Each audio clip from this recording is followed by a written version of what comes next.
அப்போ எவ்வளோ ஒரு கொடூரமான மனசு இருப்பா, அந்த விஷயத்தை அணுகிற விதம் இருக்குது, எவ்வளோ கொடூரமாக இருப்பாங்க. அப்போ இந்த விவகாரத்தில் நீங்கள் சொன்ன மாதிரி ஜெயலலிதா கவர்மெண்ட்டாக இருந்தால் சம்மந்தப்பட்ட அந்த மாவட்டத்துடைய அமைச்சர்லாம் போய் பேட்டி கொடுப்பாங்க. இப்போ இந்த மாதிரி ஒரு இது நீங்கள் கேட்டிங்களா, திமுக எப்படி இருக்குது? திமுக எப்படி இருக்குன்னா, நான் ஏற்கனவே பல முறை சொல்லியிருக்கேன், இங்கே ஒற்றுமையாக இருக்காங்க, ஆனால் ஊடகங்களை வச்சு ஒரு நரேட்டிவ் உருவாக்குறீங்க. நான் உண்மையான சண்டை நம்மால் தான் செத்து போன இருந்தால் கூட அங்கே வர வச்சு பார்க்குற வந்துடுறேன். வீட்டுக்கு என்டிடிவி அங்கே வர சொல்ல முடியுமான்னு கேட்குறாங்க. சார் அவ்வளோ பேரை கூட்டலாம் உங்கள் ஆஃபீஸ் வர முடியாது சார். இல்லைங்க, பேட்டி தானே வந்துக்காமா, பேட்டி எடுக்கலாம், நாங்கள் வர சொல்லுங்கள் எங்கள் வீட்டுக்கு அப்படின்னு. கேமரா டே நல்ல கேமரா ரெடி பண்ணேன், ஒரு நடிகர், இந்த கேமரா வேணும், இப்படி வேணும்.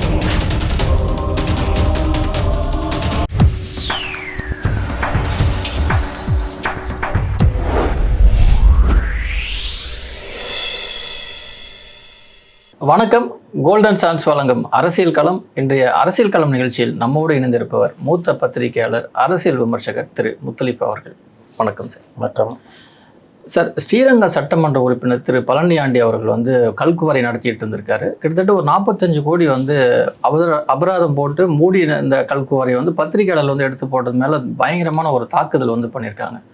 இவ்வளோ வளர்ந்த ஒரு காலத்திலேயே பத்திரிகையாளர்களை தாக்குறது எந்த விதத்தில் நியாயம்? சட்டம் ஒழுங்கு அவங்க கண்களை எடுத்துக்கிறாங்களா? இவ்வளவு வளர்ந்த அப்படின்றத விட தேர்தல் நெருங்குற நேரத்தில் குறிப்பாக ஒரு பிரபல சேனலுடைய செய்தியாளர்களை அடித்து காயப்படுத்தி தூக்கிட்டு போய் அப்புறம் அவர்கள் மீட்கப்படுவது அப்படின்றது, அதை எம்எல்ஏ ஆட்கள், எம்எல்ஏவும் அங்கே இருந்தார்ன்ற மாதிரி சொல்கிறாங்க. இது எல்லாம் நடக்குதுன்னா எந்த அளவுக்கு இவர்களுக்கு ஒரு தைரியம் இருக்கும்? எது நடந்தாலும் நமக்கு பிரச்சனை இல்லை, முதல்வர் மாதிரியே பயம் இல்லைன்றதான் அர்த்தம். இப்போ அவர் என்னென்னோ சொல்லி ஆட்சி எப்படி நல்ல ஆட்சி அதுன்றாரு, அங்கே போகிறாரு, இங்கே வராரு, பைக் முன்னாடி நின்று பைக்கில் உட்காந்து தானே இளமையாக காமிச்சிக்கிறாரு. அந்த கம்பெனிக்கு அம்பாசிடர் ஆகிட்டாரான்னு தெரில. அயாபுசா 13 லட்ச ரூபா அந்த பைக்கு, சுசுகி கம்பெனி பேர் அதாங்க, அந்த வண்டி பேர் அதுதான், அயாபுசா. அப்போ அந்த வண்டியெலாம் உட்காந்துலாம் பண்ணுறாரு. இவ்வளோ பண்ணிகிட்டு இருந்து ஒரே நாளில் இவங்க அந்த ஃபர்னிச்சர்லாம் போட்டு உடச்சிக்கிட்டு இருக்கிறாங்க. அப்போ அது நீங்கள் சொன்ன மாதிரி ஒரு தகவல் சொல்கிறாங்க, இந்த மாதிரி ஃபைன் போட்டு மூடப்பட்ட இதை இவர் நடத்தியிருந்ததை அவங்க போய் படம் பிடிக்க போனாங்கன்னு. இதே மாதிரி கல்குவாரிகள்னாலே இந்த கவர்மெண்ட்டுக்கு பல இது பிரச்சனை. எனக்கு என்னென்னு நடத்துறதுன்னு, கேரளாவுக்கு கடத்தப்படுறது தினந்தோறும் லாரிகள், தென்காசிலையும் இதுலேயும் இருந்து திருநெல்வேலியிலேருந்து மலையிலே குழஞ்சி எடுத்து கொண்டு போகிறதுலாம் ஒரு பக்கம் நடந்துகிட்டு இருக்குது. இன்னொரு பக்கம் இந்த ராதாபுரத்தில் கல்குவாரிகள் 17 கிட்ட இயங்குது அப்படின்றத காமிச்சாங்க. ஒரு போன வாரம் இந்தியன் எக்ஸ்பிரஸ் செய்தியாக வெளியிட்டு இருந்தது. அப்போ இந்த மாதிரி விவகாரங்கள்லாம் நீதிமன்றம் தலையிட்டோம், யாரும் தலையிட்டோம். இது ஒரு மோசமான ஒரு நிகழ்வாக போய்கிட்டு இருக்குது. மக்கள், அந்தந்த பகுதி மக்கள் எல்லோருமே வேடிக்கை பார்த்தா இருக்காங்க. அப்போ இவர்கள் எல்லோருமே அந்த பணபலம், அதனால் வர பணபலத்தை வச்சு அது மீடியாவது இடியாவது நான் என்ன வேணால் பண்ணுவேன்ற மாதிரி போயிருக்காங்க. இதுவரையிலும் நடவடிக்கைன்றது தான் போச்சா? யாராவது கைது செய்யப்பட்டார்களா? எதுவும் இல்லை. அப்போ பாருங்கள் எந்த அளவுக்கு இவங்க ஒரு பொசிஷனுக்கு போகிறாங்கன்னு. இன்றைக்கு பத்திரிகையாளர் சங்கங்களை விட பல சங்கங்கள் கண்டிக்காமல் இருக்காங்க, அதையும் நம்ம பார்க்குறோம். அப்போ பார்த்துங்க எந்த அளவுக்கு நம்ம இந்த சங்கங்களுக்குள்ளே கட்சிகள் புகுந்தால் என்ன ஆகுன்றதை. முன்னெல்லாம் அப்படி இருக்காது. இப்போ இந்த மாதிரி கட்சி நபர்கள் கட்சி சார்ந்து போகிறதுனால இந்த மாதிரி விஷயங்களுக்கு வாய் மூடி மௌனியாக இருக்கிறதையும் நம்ம பார்க்குறோம். இது ஒரு மோசமான நிகழ்வு. மக்கள் தான் இதை பார்த்துக்கிட்டு இருக்கிறாங்க, மக்கள் தான் முடிவு பண்ணுவாங்க. பொதுவாக அதிமுக ஆட்சினா சட்டம் ஒழுங்கில் சிறப்பாக பராமரிக்கப்படும் அப்படின்னு சொல்லுவாங்க. குறிப்பாக அம்மா அவர்களுடைய ஆட்சியில் அந்த இந்நேரம் அந்த எம்எல்ஏ சஸ்பெண்ட் பண்ணியிருப்பாங்க, அந்த மாவட்டத்தில் இருக்கிற அதிகாரிகள்லாம் மாற்றல் நடந்திருக்கும். தமிழ்நாட்டில் தொடர்ந்து சில நிகழ்வுகள் நடந்துக்கிட்டே இருக்கு, ஆனால் அதிகாரிகள் மீது நடவடிக்கை இல்லை. அதே மாதிரி மாநில முதல்வர் அந்த பொறுப்பு வச்சுருக்காரு, இது வரைக்கும் பொதுமக்கள்கிட்ட அதை பற்றின ஒரு விளக்கமே இது வரைக்கும் சொல்லவே இல்லையே சார். எதையுமே சொல்ல மாட்டாங்க. அவங்களுக்கு அதான் சொல்கிறேன்னு, இந்த பைக்குக்கு அம்பாசிடர் வேலை பார்க்குறது, ஃபோட்டோக்கு போஸ்ட் கொடுக்கறது, இதுதான். சென்னையில் ஒரு படுகொலை நடக்குது. ஒரு பெண் பாலியல் பலாத்காரம் செய்யப்பட்டு கொலை செய்யப்படுகிறார். தடுக்க வந்த கணவரை கொல்றாங்க, குழந்தையை தரையில் அடித்து கொல்றாங்க. அதுக்கு பிறகு தான் நடக்கிறதே பெரிய இது. அவர்களை வெட்டி துண்டாக்கி மூட்டையில் போட்டு 3-4 இடங்களில் அதை டிஸ்போஸ் பண்ணுறாங்க. அப்போ இதை பைக்கில் வச்சு எடுத்துகிட்டு போய் டிஸ்போஸ் பண்ணுற அளவுக்கு எங்கேயுமே போலீஸுடைய ரோந்தோ இல்லை மடக்கிறதோ இல்லாமல் ரொம்ப சாகசமாக பட்டம் வேலையை பார்த்துட்டு போயிடுறாங்க. இதில் ஒரு இடத்துல பாடி கிடக்குதுன்னு போய் பார்க்கும்பொழுது தான் அதில் பாடியில் இருக்க அந்த துண்டு சீட்டை வச்சு யாருன்னு அடையாளம் கண்டு அங்கே போய் விசாரிக்கும்போது அவர் ஒரு பீகாரை சேர்ந்தவர், குடும்பத்தோடு சென்னைக்கு பிழைக்க வந்தவர், ஒரு செக்யூரிட்டி வேலையில் இருந்தப்போ அங்கே இருந்த மற்ற பீகாரிகள் அதே மாநிலத்தை சேர்ந்தவங்க அந்த பெண் மேலே ஆசை கொண்டு பாலியல் பலாத்காரம் பண்ணியிருக்காங்கன்றது. அப்போது இந்த விவகாரம் பெரிதாக வெடித்து 3-4 நாட்களாக பரபரப்பாக போய்கிட்டு இருக்குது. திமுகவினரே முட்டு கொடுத்துட்ருக்காங்க. சர்மிளான்னு ஒரு அம்மா இருக்காங்க பாருங்க, நல்ல வேலை, பீகாரிகள் தான் கொலையாளிகள் இல்லாவிட்டால் அதுன்னு நல்ல வேலை. அப்போ எவ்வளோ ஒரு கொடூரமான மனசு இருக்குது பாருங்க, இந்த விஷயத்தை அணுகிற விதம் இருக்குது, எவ்வளோ கொடூரமாக இருக்கு பாருங்க. அப்போ இந்த விவகாரத்தில் நீங்கள் சொன்ன மாதிரி ஜெயலலிதா கவர்மெண்ட்டாக இருந்தால் சம்மந்தப்பட்ட அந்த மாவட்டத்துடைய அமைச்சர்லாம் போய் பேட்டி கொடுத்துருப்பாரு, பார்த்துருப்பாரு, ஏதாவது நடந்திருக்கும். இங்கே அமைச்சரை கேட்குறாங்க, அவருக்கு எதுவுமே தெரில. 3 நாளாக சென்னையே பற்றி எறியுது. இவங்க எந்த உலகத்தில் இருந்தாங்கன்னு தெரில. இப்போ வேறு மாவட்டத்தில் இருந்து இவர்கிட்டையும் கேட்டால் கூட ஏதோ தெரிலங்க, கவனிக்கலன்னு சொல்லலாம். சென்னையில் அது அவர் மாவட்டமாக இருக்கிற தொகுதியில், அவர் தொகுதிக்கு பக்கத்து தொகுதியில் 3 நாளாக நடந்துக்கிட்டு இருந்த பிரச்சனை. முதல் நாள் இது கிடைக்குது, மூட்டையில் பணம் கிடைக்குது, 2ஆவது நாள் யாருன்னு தேடி 2 பேரை பிடிக்கிறாங்க. அப்புறம் அவங்க கொடுத்த தகவல் பரபரப்பாகுது. நான் வந்து அவர் மனைவியும் கொண்டுட்டோம், பாலியல் பலாத்காரம் பண்ணோம், குழந்தையும் கொண்டுட்டோன்றாங்க.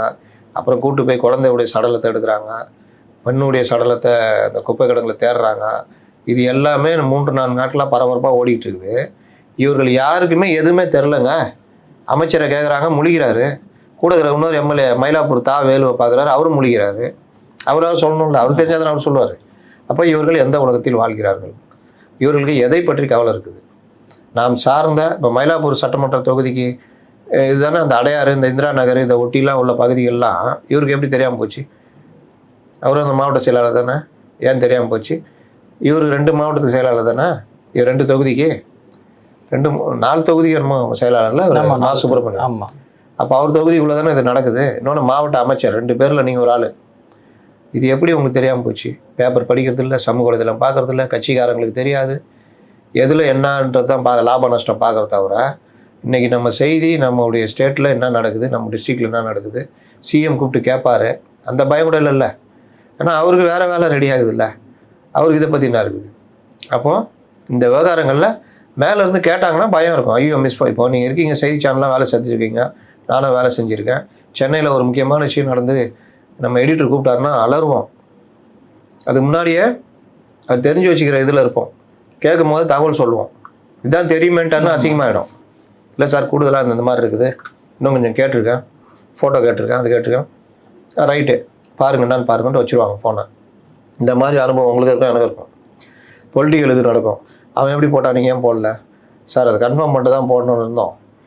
அவங்க வந்து எனக்கு என்னென்னு போடுறாங்க, அவர் போகிற மாதிரி இல்லை, நான் விசாரிச்சிட்டேன் சார். இந்த மாதிரி அந்த விஷயத்தை நம்ம தெரிஞ்சிருந்தால் தான் விசாரிச்சிருக்க முடியும்.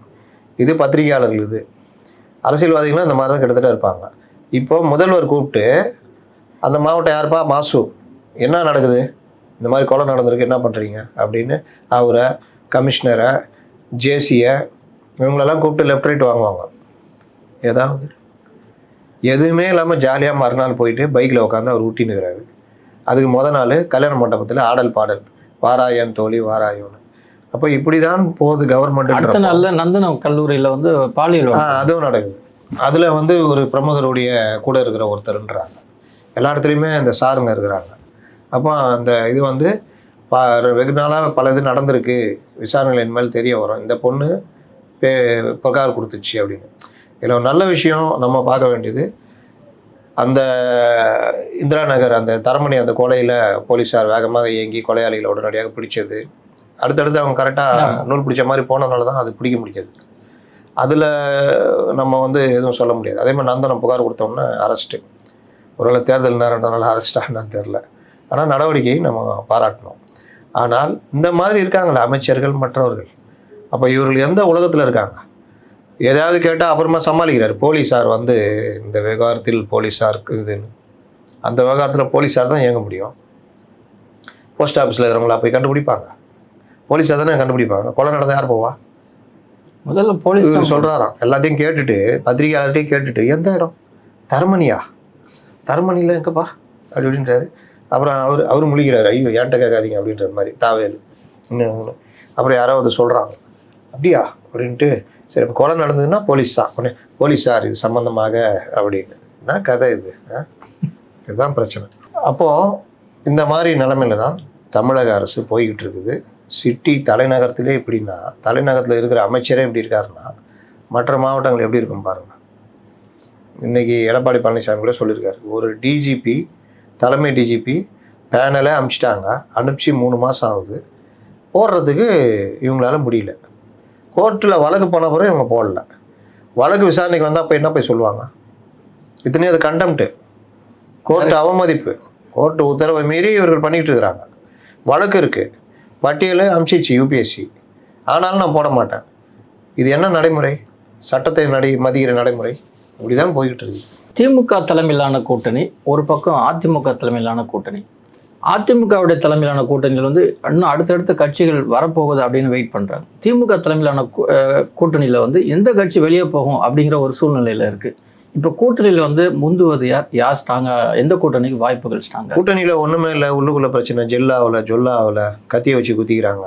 இவர் மூஞ்சில் அவர் குத்திட்டாரு, இவர் காலை அவர் வாரிட்டாரு, இப்படின்னு நான் சொன்னாங்க அந்த மீடியாக்களை வச்சுக்கிட்டு. கூட்டணி சேர்ந்தா பிறவும் போய் எதையாவது கேட்குறது, சார் இதுனா சார்னு. அப்புறம் 3 மாபெரும் தலைவர்கள், ஐயோ ஓபிஎஸ், ஐயோ அப்படின்னாங்க. ஐயோ செங்கோட்டையன், அவர் அங்கே உள்ள கூட விட மாட்டேங்கிறாங்க. பனையூரில் எந்த குழுவிலையும் அவரை போடுறதில்ல. தேர்தல் அந்த அறிக்கை தயாரிக்கிற குழு, உங்களுக்கெல்லாம் என்னப்பா தெரியும்? அந்த ஆளாவது ஒரு 50 வருஷம் அரசியல் இருந்தார். இந்த மாவட்டத்தில் இந்த பிரச்சனை, விவசாயிகள் பிரச்சனை, அந்த பிரச்சனை ஏதாவது ஆலோசனை சொல்லுவார். அவரை எந்த குழுலையும் போடுறதில்ல. அவருக்கு ஆகச்சிறந்த ஒரே எதிர்ப்பு என்னன்னா அதிமுக இல்லை, எடப்பாடி பழனிசாமி. நேற்று அவர் கேட்குறாரு, தூத்துக்குடி துப்பாக்கி சூடு நடந்த பொழுது எங்கே சென்றீர்கள், போய் பார்த்தீர்களா, நீங்கள் வந்து விஜயை கேட்கிறீர்கள். பேட்டியே கொடுக்க தெரில, பேட்டி நீயா எழுதின்னு போன்றாப்புல. இப்படி ஒரு தலைவன் பேட்டி எடுக்க வராங்க கேமராவோட, என்ன கேட்க போகிற, இதுதான் இதுக்கு நான் வந்து பதில் எனக்கும் தெரியாது, நீயா ஏதாவது சொல்லிக்கோ, நீயா போய் வெளியே சொல்லிக்கோ. பேட்டி கொடுக்குறவனையே பேட்டி கொடுத்தான்னு சொல்லி வெளியே பேட்டி கொடுக்க வைக்கிறாங்க. நல்லா இருக்குல்ல இது? இந்த மாதிரி ஒரு அற்புதமான தலைவனை வச்சுக்கிட்டு இவர் தூத்துக்குடி துப்பாக்கி சூழல நீ என்ன பண்ணன்னு கேட்குற. நீ என்ன பண்ணப்போ? நீ எங்கே இருந்த? அமைச்சராக தானே இருந்தார் இவர், கூட தானே இருந்தீங்க. ஆட்சி அதோடைய கடைசி சொட்டு துளி வரைக்கும் ரசித்து அனுபவிச்சுட்டு எடப்பாடி பழனிசாமி மேலே இருக்க சொந்த கோபத்தில் வெளியில் வந்துட்டு எல்லோரும் ஒற்றுமையாக இருக்கணும்னாரு. யாருன்னு கேட்டால் டிடிவி ஓபிஎஸ்னார். இப்போ இவங்கெல்லாம் அங்கே இருக்கிறாங்க, இவர் இங்கே இருக்கிறார். இந்த ஒரு பாட்டு வரும், பழைய பாட்டு, காகிதத்தில் கப்பல் செய்து, இந்த மாதிரி கடல் நடுவே ஓட விட்டார். ஒன்றும் இல்லாமல் போய் நீ உட்காந்துட்டு இருக்காரு. விஜயை பார்க்கவே முடியலையா? யார்கிட்டயா பார்த்தா விஜய் பார்த்தீங்களா? நான் கூட பார்க்கல தலைவரை. நீங்கள் எப்போ தலைவரை பார்த்தீங்க? போன கூட்டத்தில் பொது மேடையில் பார்த்தா வணக்கம் வச்சார். போக வேண்டியது தானே, போனால் கதவே திறக்க மாட்டேங்கிறாங்க. கட்சி ஆஃபீஸ் தானே அது, கட்சி ஆஃபீஸ் தான் இருந்தாலும் பவுன்சரை போட்டு வச்சுக்கிறானுங்கப்பா. எல்லாம் ஹைட்டாக இருக்கிறானுங்க, கியான்றானுங்க. நம்ம இந்திய எதிர்ப்புன்றோம், ஆனால் இந்திக்காரனா வச்சுன்னுக்கிறானுங்க. விஜய் ஜாவ் அப்படின்றானுங்க. என்ன பண்ணுறதுன்னு தெரிலப்பா. அதையும் மீறி ரகசியமாக பார்க்க போனால் விஜய் உசியானதுன்னு ஃபோன் வந்துடுதுப்பா, என்ன தலைவரை கட்சி விரோத நடவடிக்கைலாம் ஈடுபடுறீங்க அப்படின்றாங்க.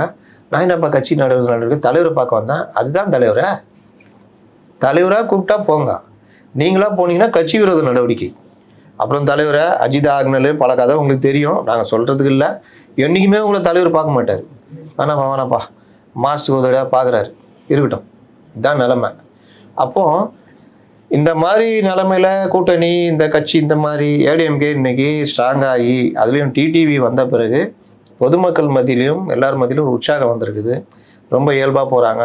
நம்ம இருக்கிறார பம்பரம் வைக்கோ இல்லை, ஓபிஎஸ். ஆமாம், பம்பரம் விட்டு பார்த்துக்கிறீங்களா? சொல்றன்னு சுற்றிட்டீங்க எங்கெங்க அப்படி போகும். இல்லாட்டி சங்கு சக்கரம்னு வச்சுக்கலாமா? சங்கு சக்கரம் சுற்றி என்ன ஆகும்? போயிட்டு நின்றுடும். சில இது வெடிக்காது, புஷ்ஷுன்னு போயிடும். அந்த மாதிரி புஷ்ஷுன்னு போகிற சங்கு சக்கரம் வருது. அங்கே சுற்றி இங்கே சுற்றி டிஎம்கே அது இதுன்னு வந்தார். டிடிவி ஒரு பிட்டை போட்டார், கரெக்டாக போட்டான். 3 முறை முதலமைச்சர். திமுகவுக்கு போனால் நல்லா இருக்குமான்ட்டாப்புல. இவர் போகிறதுக்கு பேசிலாம் வச்சுருந்தாப்புல. ஐயால பிட்டை போட்டாப்புலன்ட்டு, தலைவரை நீயே பேசி எனக்கு அவைத்தலைவர் பதவி தான் வாங்கி கொடு அப்படின்ட்டாப்புல. அது அவைத்தலைவர் பதவியா? ஏன் அவைத்தலைவர் தான் பொதுக்குள்ள கூட்டணும் தெரியும்ல? ஆமாம். நீ பண்ண காரியத்துக்கு ஓ அப்படின்னாலும் என்னை வந்து எடப்பாடி அடிப்பார். நான்லாம் பண்ண முடியாது. ஒழுங்கு மரியாதையாக 3 சீட்டு வாங்கி தரேன், நில்லு, ஜெயிச்சா பிறகு நான் எதாவது பண்ணி கொடுக்குறேன் அப்படின்னா சுற்றினா இருக்கிறாப்புல. சங்கு சக்கரம் சுற்றினா இருக்குது அங்கங்கே.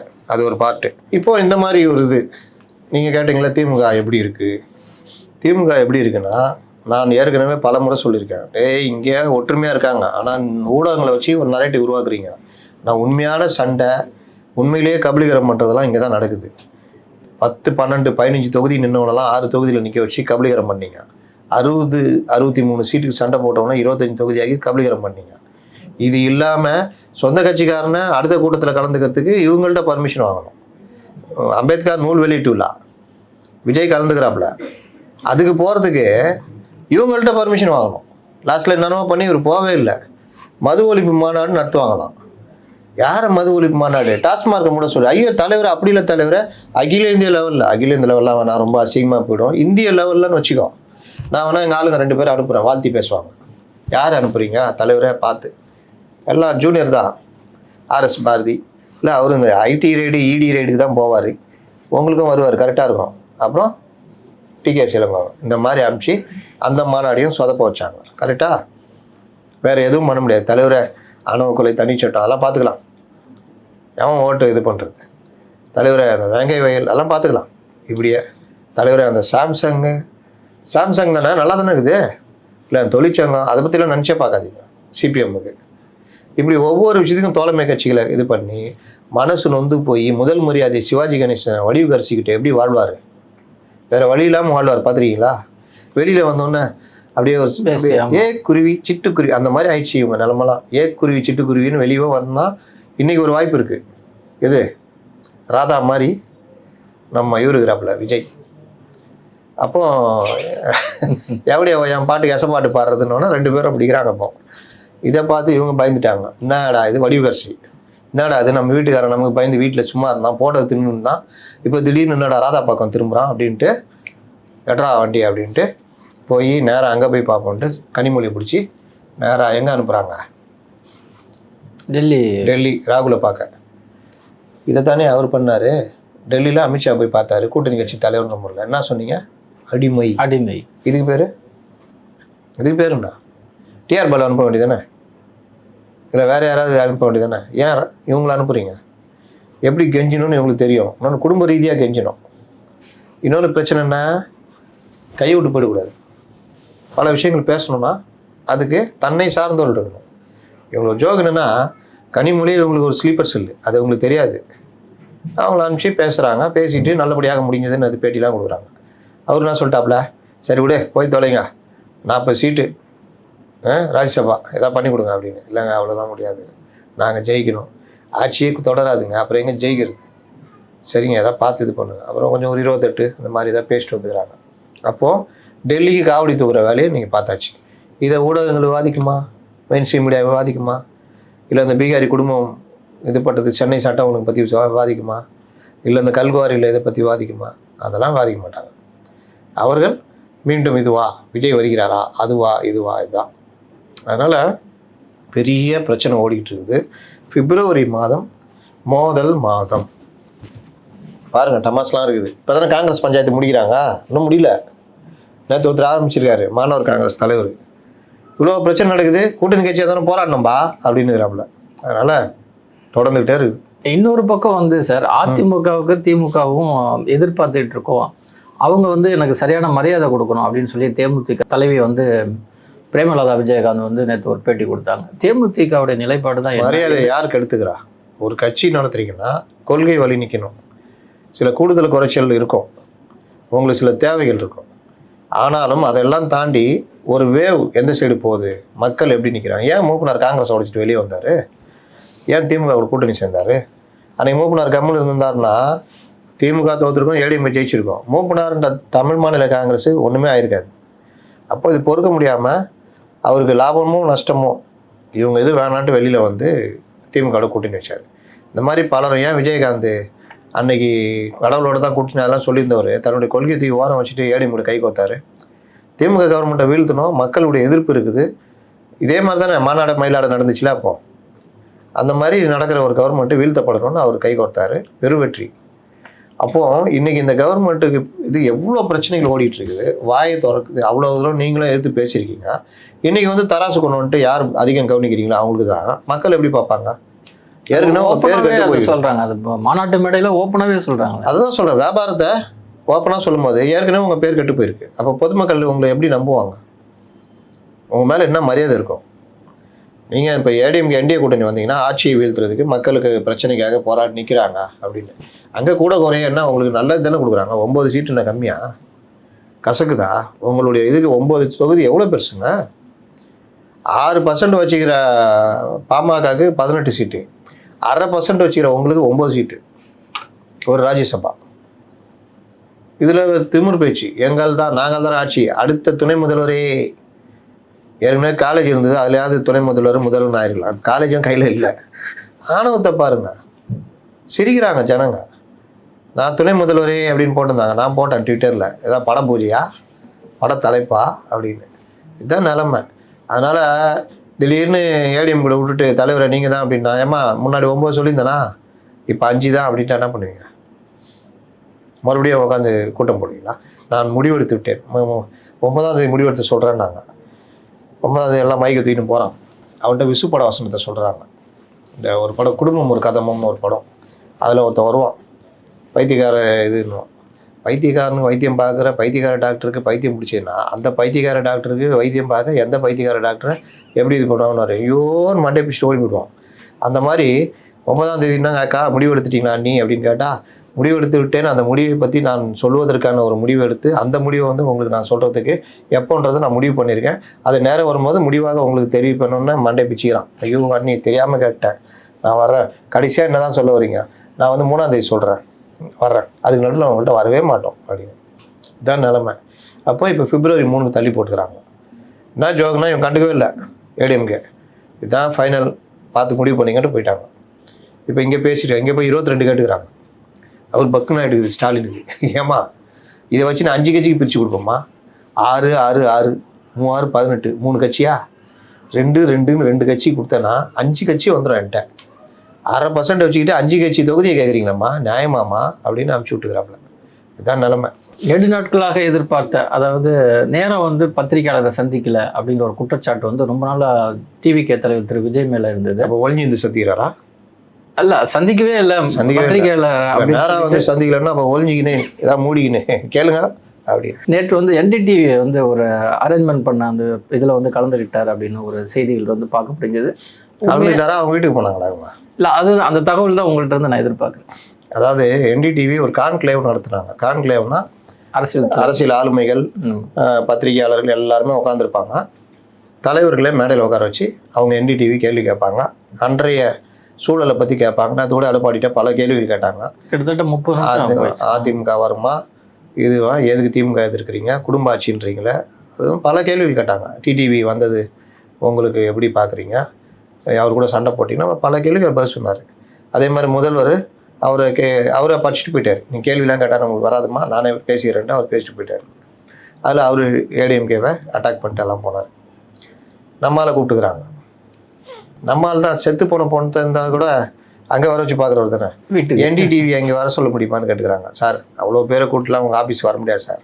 இல்லைங்க பேட்டி தானே வந்துருக்காமா, பேட்டி எடுக்கிறோம், நாங்கள் வர சொல்லுங்கள் எங்கள் வீட்டுக்கு அப்படின்னோன்னா இவங்க கேமரா டே நல்ல கேமரா ரெடி பண்ணு, அவர் நடிகர், இந்த கேமரா வேணும், இப்படி வேணும், மேக்கப் போடலாமா வேணாமான்னு எல்லாம் 5-6 பேர் எல்லாம் ரெடியாகி போய்க்கிறாங்க. எல்லாம் உட்காருங்க, மேக்கப்லாம் பேட்டி ரெடி பண்ணலாமா, ரெடி. இதுன்னா இதுன்னுங்கிறாப்புல. Camera sir, கேமராவா? ஆமாம் சார், பேட்டி ஒத்துக்கிட்டீங்கல்ல, அதுதான் பேட்டிக்கு ஒத்துக்கிட்டேன். ஆனால் இது எதுக்கு சார்? அதான் சார் பேட்டிக்கு கேமரா சார். இல்லைங்க எனக்கு புரியலங்க, நான் பேட்டி கொடுக்குறேன்னா இதுக்கு. இல்லை சார் நாங்கள் NDTV சார், சேனல் சார், கேமராவில் தான் இது பண்ணுவோம். கான்க்ளேவ் கூப்பிட்டோம் வரமாட்டேன்ட்டீங்க, ஜனங்களை பார்த்தாலே உங்களுக்கு அதிர்ச்சி, சாரி அலர்ஜி, அதனால் தனியாக கூப்பிட்டீங்கன்னு வந்துக்கிறோம். இவ்வளோ பேர் வந்துக்கிறீங்களே சார், சீப் எடிட்ரு இது, நாங்கள் எல்லாம் உங்கள் ஃபேன் சார். அப்படி தான் நேற்று அவங்க பேசுறது பார்த்தா இருக்குது. ஃபோட்டோ கூட அப்படி தான். ஆமாம் ஃபேன் சார், அப்படியா, சரி சரி நல்ல விஷயம். எந்த படத்தில் நடிச்சு சார்? எல்லா படத்தையும் பார்த்துக்குறோம், உஷாராயிட்டான், பொதுவாக சொல்லிட்டான், எல்லா படத்தையும் பார்த்துக்குறோம் சார், சூப்பராக இருக்கும் சார். அதுலேயும் இந்த அமெரிக்கா இதுக்கு பாகிஸ்தான் விமானத்தை எடுத்துகிட்டு போய் அங்கே லேண்டு பண்ணீங்க பாருங்கள், யோ அவர் எதில் வர விமானத்துக்கு இப்படி நீங்கள் பாருங்கள், யோ சரி சரி சரி அதெல்லாம் பேசாத, அதெல்லாம் கெட்ட கனவு விடு. அப்புறம் என்ன பண்ணோம், பேட்டி தான் சார், அதான் சார், கேமராலாம் தூக்கி போடு சார். அப்புறம் எப்படி சார்? அப்படி தான் சார், அது பேட்டியில் வராத சார், இப்போ மட்டும் நான் எல்லாம் வருதா, நான் பொதுக்கூட்டத்துக்கு வரேன் பற்றியா சார்? வரீங்களா சார்? என்றைக்கே ஒரு நாள் தானே வரேன். மக்கள் பிரச்சனை பேசுகிறேன்னா எதாவது பேசுகிறேன்ல, என்னை பற்றி எல்லோரும் பேசிக்கிட்டே இருக்கணும். அவன் யோசிக்கிறான், எல்லா ஆள்கிட்ட வந்து மாட்டிட்டேன்டா அப்படின்ட்டு. அப்புறம் அவனை பார்த்தல 30 நாள் சார், அதான் நீ பயந்து போயா மௌன புரட்சியா? ஓ மௌன புரட்சி பண்ணீங்களா? ஆமாம். அதனால் எவ்வளோ பெரிய விஷயம் நடந்தது. இந்தியாவில் இதாச்சு, உக்ரைன் வார், அமெரிக்கா வார், இதெல்லாம் என்ன மாதிரி இவரை ட்ரம்ப்பே சார் நீங்கள் என்னென்னமோ பேசுகிறீங்க சார். சரி இப்போ என்ன வேணும்? இந்த மாதிரி கேள்விலாம் கேட்கணும். சார் கேளு, கேமராலாம் தூக்கிடு சார், ஆஃப் கேமரா. சரிங்க sir. Sir work from home சொல்லுவாங்க. அந்த ஒர்க் ஃப்ரம் ஹோமில் மீட்டிங் நடக்குது, நம்ம குரூப் மீட்டிங்கு. நான்லாம் இது பண்ணியிருக்கேன். அப்போ குரூப் மீட்டிங்கில் இப்போ நான்லாம் கேமரா வச்சு ரெடியாக கேமராவில் வந்துடுவேன். சில பேர் கேமராவில் வருவாங்க.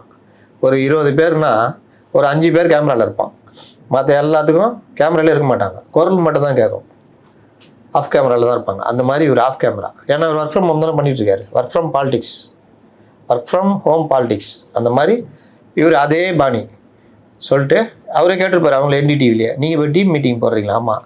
அதில் வந்து நீங்கள் எல்லாம் கூகுள் மீட்டிங் ஆமாம் போடுவோம் சார். அதில் எல்லோரும் மூஞ்சி காமிக்கிறாங்களா? இல்லை சார், கொஞ்சம் பேர் காட்டுவோம், கொஞ்சம் பேர் காமிக்க மாட்டாங்க, அவங்க இஷ்டம்னு விட்டுருவோம். அந்த மாதிரி தான் நான் மூஞ்சி காமிக்க மாட்டேன். கேளு சார், இந்த மாதிரி விஷயம் சார், இதுக்கு என்ன பதில் சொல்கிறான்னு நினைக்கிறேன் சார், இது இப்படி சொன்னால் நல்லாயிருக்கும். சரி அப்படியே எழுதிக்குவா. அப்புறம் சார் இந்த மாதிரி இதுக்கு என்ன சொன்னான்னு நினைக்கிறேன் சார், இந்த மாதிரி போட்டுக்கலாம். இந்த கேள்வி அதுக்கும் சார், இந்த கேள்விக்கு இந்த மாதிரி பதில் எழுதிக்கிட்டுமா? ஓ பாட்டாகவே எழுதிட்டீங்களா? சரி சரி, அங்கங்கே மானே தேனே இதெல்லாம் போட்டு முடிஞ்சிச்சா? கிளம்புங்க சார், ஒரே ஃபோட்டோ இல்லைங்க, அதுக்கெல்லாம் பிரச்சனை இல்லை. எதுக்கு ஃபோட்டோ சார்? உங்கள்கிட்ட பேட்டி எடுத்தா நம்புவானோ சார்? கேமரா இல்லை, நாங்களே போய் சொன்னால் சிரிச்சிடுவாங்க சார். உங்களோட ஃபோட்டோ எடுத்துகிட்டோன்னா அதை போட்டால் ஓ அப்போ பேட்டி எடுத்துருக்காங்க போல் அப்படி நம்புவாங்களா? அதுக்கு தான். சரி சரி எடுத்துக்கங்க. ஒரு தலைவர் தான் நினைக்கிறத கட் பண்ணி கூட போட்டுக்கலாம்ல. என்ன கேள்வி? சரி இந்த பதில் சொல்கிறேன், அதில் ஏதாவது தப்பாகிடுச்சு கொஞ்சம் இருங்க எப்பா, அது எடு, இதில் இது கரெக்டாக பாரு, ரைட்டு, இதை போட்டுங்க, அது போட்டுங்க, இந்த இடத்துல நான் தப்பாக சொல்லிட்டேன், அதை கட் பண்ணிட்டுங்க.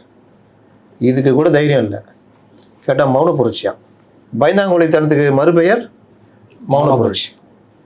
அப்புறம் அந்த இவர் ஆதவ அர்ஜுனா, அவரு கலாமுல்லான்னு என்ன பேசுகிறாரு, கண்டதை பேசுகிறாப்புல. பசங்க மடங்குறாங்க, சின்ன பசங்க, இருங்க வர அதாவது இதோ வரேன் இங்கே தானே இருக்கிறீங்க, அப்புறம் என்ன வரேன் அங்கேயே இருங்க சார். அப்புறம் சொல்லிட்டாப்புல, இப்போ இருக்கிற நிலைமையில் நம்ம கட்சி வந்து இப்போ 26-27% நாங்கள் இருக்கிறோம். எப்பா 4 நாளைக்கு முன்னாடி 40% நீங்களாப்பா, 3 நாளில் தங்கம் விலை மாதிரி குறைஞ்சிட்டு இருக்குது. அதான் ட்விட்டரில் போட்டேன். திடீரென குறைந்த தங்கம் விலை சரிவு. போன வாரம் வரைக்கும் 40% இருந்த தங்கம் விலை இப்போ 27% வந்துச்சு. அவர் வாயில ஒத்துக்கிறார். புரியுதா? இவங்க வந்து ஃபேப்ரிகேட்டட்னு இவங்களா சொல்லிக்கிறது. 34ன்னுவார், அப்புறம் 40ன்னு எல்லாருமே சொல்லுவாங்க, அடுத்த மாதம் 45ன்னுவாங்க. அதனால் நான் கூட அதை சொன்னேன், நாளைக்கு பாருங்கள் 42% சொல்ல போகிறாருன்னு. ஆனால் அதில் 15 கழிச்சிட்டாப்புல, உண்மையே 27%ன்ற மாதிரி சொல்லிட்டாரு. அதனால் இந்த கட்சியே செம்ம காமெடி. நம்ம அது ஒன்றும் சொல்கிறதுக்கு இல்லை. ஆனால் வந்து 2026 வந்து நாங்கள் தான் அரசியல் மாற்றத்தை ஏற்படுத்தும் அப்படின்னு சொல்லி ஸ்ட்ராங். ஆமாம், யார் இல்லைன்னு. இவர்கள் பிரிக்கிற வாக்குகளில் திமுக ஆட்சியிலேருந்து அரசியல் மாற்றமாக NDA அலையன்ஸை ஆட்சி பிடிக்கும், அவ்வளோதான். அவர் ஒன்றும் தப்பாக சொல்லியே, அரசியல் மாற்றம் உருவாகுதானே போகுது. அது வந்து டிவிக்கே உருவாக்கணும்னு சொல்கிறார். டிவிக்கே தான் உருவாக்க போகுது. இப்போவும் சொல்கிறாங்க, சீரியஸாக சொல்கிறேன், டிவிக்கே நம்பி தான் அரசியல் சுழலுது, டிவிக்கே சுற்றி தான். இப்போ அவங்க வந்து ஒரு 18% 20% வாக்கு பிரிக்க போகிறாங்க, டிஎம்கேலேருந்து பிரிக்க போகிறாங்க. அந்த பாதிப்பு இவர்களோட மக்கள் நல கூட்டணி மாதிரி மாறுவாங்க. அதனுடைய ஆதாயம் NDA அதை வந்து சுவீகரிச்சிக்கும், NDA ஆட்சியை பிடிக்கும். இதுதான் நான் சொல்லிகிட்டு இருக்கிறேன். அதான் அவங்களும் சொல்கிறாங்க, ஒரு அரசியல் மாற்றத்தை கொண்டு வருவோம், எங்களால் ஒரு ஆட்சி மாற்றம் நடக்கும். யார் இல்லைன்னு நடக்கும். யார் வருவான்றதான் மேட்ரு, அதான் பிரச்சனை. புதிய கோணம் அப்படின்னு நான் எடுத்துக்கிறேன் சார். நன்றி.